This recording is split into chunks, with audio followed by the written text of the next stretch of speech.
యావత్తు మానవ జాతికి అధినాయక మహారాజా వారు ఆశీర్వాదపూర్వకంగా తెలియజేయనిది ఏమనగా, ఇలా చిన్న చిన్న కారణాలే ఆలోచనలు అడ్డుకుంటాయి.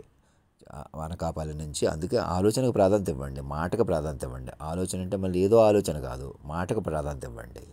అనగా అతీతానికి ప్రాధాన్యత ఇవ్వండి, అనగా అధినాయకుడికి ప్రాధాన్యత ఇవ్వండి. ఆయన ఏమంటున్నాడు చూసుకోండి. ఆయన విస్తారంగా చెప్పుకొని వినడం వల్లే అతన్ని నిలుపుకోగలరు. మాట నిలిచిన జగత్తు నిలిచిన అటువైపు వెళ్ళిపోవాలి. అందుకు ఏకకాలంలో పెద్ద చిన్న దేశ అధ్యక్షుడి నుంచి సామాన్య వరకు ఒకటి ఎందుకు అవ్వాలి?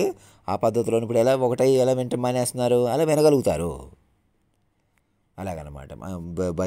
మేము భయపడం, ఎవరిని భయపెట్టేస్తాం, ఏదో ఒకటి చేసేస్తాం, ఇలాంటి అరాచక శక్తులన్నీ కూడా మీరు మా క్రమశిక్షణ వల్ల ప్రతి ఒక్కరూ మైండ్ మార్చడం వల్ల సాధ్యపడుతుంది అనమాట. ఎలా మారుతారు? దేశ అధ్యక్షుడే వింటున్నాడు, ఆయన కూడా కమిటీ వేసుకొని వింటున్నాడు, సుప్రీంకోర్టు జడ్జిలు అందరూ కూర్చొని వింటున్నారు. ఎక్కడోళ్ళు అక్కడ వినడం వల్ల ఆ వినడం శక్తి పెరిగి అందరూ మైండ్లు మార్చుకునే శక్తి వస్తుంది అనమాట. లేకపోతే మైండ్లు మారరు. మీరు మారిపోదామని వీలు అవ్వదన్నమాట. హాస్టల్ రామకృష్ణ లాంటి వాళ్ళకి, అలా ప్రతి ఊళ్ళో ఉన్న వాళ్ళకి.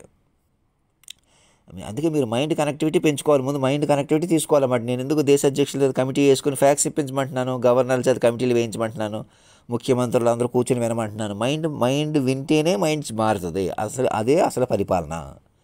మీరు ఏదో ఒకటి చేయకూడదు. అకౌంట్లో డబ్బులు వేస్తామని కానీ ఇంకోటి కానీ సర్వేలు చేయిస్తాం, టెక్నికల్గా ఏదో చేయిస్తాం, ఇన్ని పెట్టుబడులు వచ్చినాయి, ఎంత పెరిగిపోయింది ఉంటే భ్రమ అనమాట. అది అధినాయకుడికి చావు పుట్టుకులు కూడా నిర్ణయించిన అధినాయకుడిని పట్టుకోకుండా, సర్వాంతర్యామి మాట రూపంలో డప్పు డోలు కూడా ఆయన ప్రకారం ఉందని చూసుకోకుండా మీరు ఏదో సినిమా పాటలు సృష్టించినా ఏం చేసినా అది లేదు, తెలుసుకోండి. అందుకే ముందు నన్ను కూడా మామూలు మనిషిగా చూసి నేనే సరిగ్గా తేరుకోలేను, నేను అటు ఇటు అయిపోతాను. మనిషి చెరగటం అంతే, వదిలేసేయండి నా మాట విని. మైండ్ పట్టుకోండి, మైండ్ ఏమన్నా చూసుకోండి. ఇది టెక్నికల్ రహస్యంగా వింటున్న పరికరాలు ఇవన్నీ అప్పటికప్పుడు మీరు ఎవరైనా వేధించారు, ఇప్పుడు దాకా భయపెట్టారు, అవమానించారు, తగ్గించారా, వాళ్ళు మైండే. మీరు మైండ్ చూడకలా చేశారు. వాళ్ళు ఎవరు చిన్నవాళ్ళు, పరాయి వాళ్ళు, మనవాళ్ళు, పెద్దవాళ్ళు ఎవరు లేరు. అందరూ మైండ్ రూపంలో ఉన్నారు, మాట రూపంలో ఉన్నారు. మైండ్ రూపంలో మాట రూపంలో ముందుకెళ్ళిపోతాం, మళ్ళీ ఒకవైపు వెళ్ళిపోతాం. అదే తపస్సు, యోగం. నేను చెప్పినట్టు చేయండి. దేశ అధ్యక్షుడి నుంచి ఫ్యాక్స్ ఇప్పించుకోండి, గవర్నర్ చేత కమిటీలు వేయించుకోండి. హాస్టల్ రామకృష్ణ అందరూ కూడా మెసేజ్లు మేము అధినాయక భవన్లో చేరిపోతున్నట్టు మెసేజ్లు పంపించేసేయండి.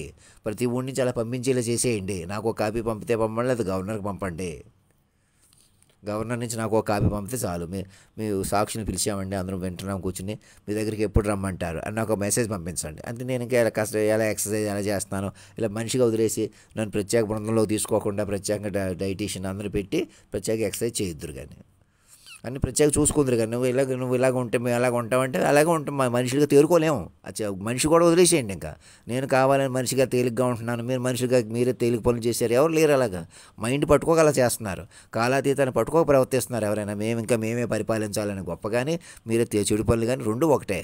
అందుకని ముఖ్యమంత్రులు అందరూ సహకరించి ఒకసారి పోలీస్ వ్యవస్థ అంతా సరెండర్ అయిపోయి కొత్త జీవితాలు ప్రారంభించాలి.